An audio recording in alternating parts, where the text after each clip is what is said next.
Si Tony Agpawa ay isang kilalang psychic surgeon na kilala sa kanyang di kapani-paniwala at misteryosong paraan ng paggagamot.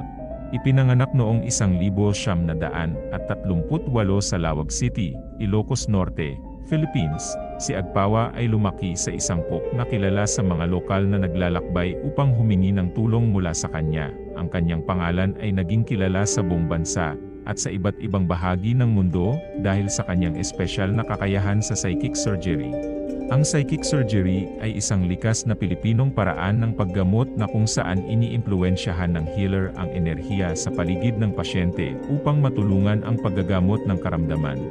Gayunpaman, may mga kontrobersya at skeptisismo na bumabalot sa ganitong uri ng mga pamamaraan. Si Agpawa ay kilala sa kanyang kamay na mukhang walang dugo kahit na isinasagawa niya ang mga operasyon nang hindi gumagamit ng tradisyonal na instrumento o anesthesia.